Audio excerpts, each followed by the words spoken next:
ہجری کیلنڈر کے اعتبار سے ہمارا سال محرم الحرام سے شروع ہوتا ہے، لیکن ہم لوگ محرم الحرام یا ہجری سال یا اسلامی کیلنڈر سے بڑے ناواقف ہیں، جبکہ ضرورت اس بات کی ہے کہ ہم اسلامی کیلنڈر کا خیال رکھیں، اسلامی تاریخ کا خیال رکھیں اور اسلامی تاریخ کے اعتبار سے اپنے امور کو انجام دیں۔ ایسا نہیں ہے کہ ہم انگریزی سال کے اعتبار کرنا بند کر دیں یا انگریزی سال کو نہ فالو کریں یا انگریزی تاریخ ہم دھیان نہ رکھیں، لیکن انگریزی تاریخ کو اتنا اہمیت دینا اور انگریزی تاریخ کے اعتبار سے تمام امور کو اس طرح انجام دینا کہ ہم اسلامی تاریخ سے بالکل ناواقف ہو جائیں، یہ ہماری اسلامی تاریخ اور ہجری تاریخ کو بھلا دینا ہے اور اس کی اہمیت کو ختم کر دینا ہے، جبکہ اللہ رب العزت نے جو حقیقی اعتبار سے مہینوں کی تعداد بتلائی ہے وہ انگریزی اعتبار سے 12 مہینے ہی ہے، جس طرح انگریزی سال کی ہوتی ہے، لیکن اللہ رب العزت نے ہجری سال کے جو مہینے ہیں ان کو قرآن کریم میں ان کا ذکر فرمایا ہے اور فرمایا ہے کہ اللہ رب العزت کے یہاں مہینوں کی تعداد 12 ہے۔ ان عدت الشہور عند اللہ 12 شہرا،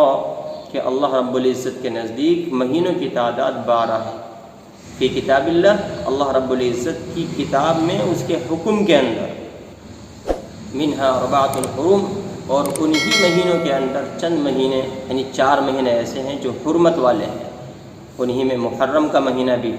ذی القعدہ، ذی الحجہ، محرم، اور ایک مہینہ رجب کا مہینہ، یہ 4 مہینے اللہ رب العزت کے یہاں محترم ہیں، قابل احترام ہیں۔ تو ان مہینوں کا علم ہونا، ان مہینوں کی تاریخ کا علم ہونا ہم سب کے لیے ضروری ہے۔ حج ہو، عمرہ ہو، روزے ہوں، رمضان ہو، عید ہو، دیگر اسلامی معاملات سب ہمارے کس سے طے ہوتے ہیں؟ ہمارے سب اسلامی تاریخ سے معلوم ہوتے ہیں۔ اگر اسلامی تاریخ کا علم نہیں ہے تو ہم ان تمام امور کو صحیح طور پر انجام نہیں دے سکتے، اس لیے ہمیں اسلامی تاریخ کا علم ہونا چاہیے، ہمارے بچوں کو اسلامی تاریخ سے واقفیت ہونی چاہیے۔ فقہاء کرام رحمہم اللہ نے اسلامی تاریخ کے یاد رکھنے کو فرض کفایہ قرار دیا، یعنی اگر سارے لوگ اسلامی تاریخ کو بھلا بیٹھیں اور ہجری کیلنڈر کو بھلا بیٹھیں تو پھر ساری کی ساری امت گناہگار۔ اس لیے ہم لوگوں کو جس طرح انگریزی سال کا اعتبار کرنے کی ضرورت ہے، اسی طرح سے اسلامی تاریخ اور ہجری سال کی تاریخ، چاند کی تاریخ کا بھی دھیان رکھنا اور اس کے اعتبار سے اپنے امور کو انجام دینا ضروری ہے۔ آج ہم آپ سے معلوم کریں کہ بھئی آج تاریخ کیا ہے، تو آپ گھٹ سے کیا بتائیں گے کہ آج 15 اگست ہے، لیکن بہت کم لوگ ایسے ہوں گے کہ جو یہ بتائیں گے کہ آج محرم الحرام کی 5 تاریخ ہے۔ بہرحال محرم الحرام کا مہینہ شروع ہو چکا ہے، عظمت اور قابل قدر مہینہ ہے۔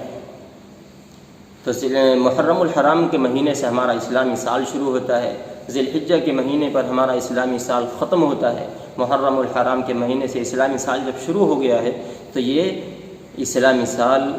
کے شروع میں ہم لوگوں کو اللہ رب العزت سے دعا کرنی ہے کہ اللہ رب العزت ہمیں اس سال رحمت اور برکتیں عطا فرمائے، ہمیں ہماری نسلوں کے اندر نیکیاں، خیر، برکتیں، آسانیاں اور ہر طرح کی سہولتیں نازل فرمائے، ہر طرح کی ظلم و ستم سے اور ہر طرح کی ناچاکیوں سے اور ہر طرح کی کے برے حالات سے اللہ رب العزت ہماری اور ہمارے ملک کی اور پوری امت کی اللہ رب العزت حفاظت فرمائے۔ تو بہرحال ضرورت ہے اس بات کی کہ ہم اسلامی تاریخ کو ملحوظ رکھیں، اسلامی تاریخ کو پہچانیں اور اسلامی تاریخ کے اعتبار سے اپنے امور کو طے کریں، تاکہ ہم ایک صحیح معاشرہ تشکیل دے سکیں اور ہم اپنی تاریخی اعتبار سے اپنی حیثیت کو باقی رکھ سکیں۔ صحابہ کرام رضی اللہ عنہم اجمعین کے زمانے سے اسلامی تاریخ کا چلن ہوتا تھا، اسلامی تاریخ کا اعتبار ہوتا تھا، اور ہم لوگ نے اسلامی تاریخ کو بالکل بھلا دیا۔ اس لیے ضرورت اس بات کی ہے کہ ہم ہجری کیلنڈر کا دھیان رکھیں۔ محرم الحرام پہلا مہینہ ہے، ذی الحجہ آخری مہینہ ہے، اور اسی طرح سے اسلامی تاریخ کے جو 12 مہینے ہیں ان کے ناموں کو یاد رکھنا اور ان کی تاریخوں کو یاد رکھنا کہ آج کیا تاریخ ہے، تو یہ ہمارے اسلامی اعتبار سے، اسلامی لحاظ سے ہم سب کے لیے ضروری ہے۔ اللہ رب العزت ہم سب کو ہر طرح سے ان امور کی پاسداری نصیب فرمائیں جو ہمارے لیے اسلامی اعتبار سے اور مسلمان ہونے کی حیثیت سے ہم سب کے لیے ضروری ہے۔ وآخر دعوانا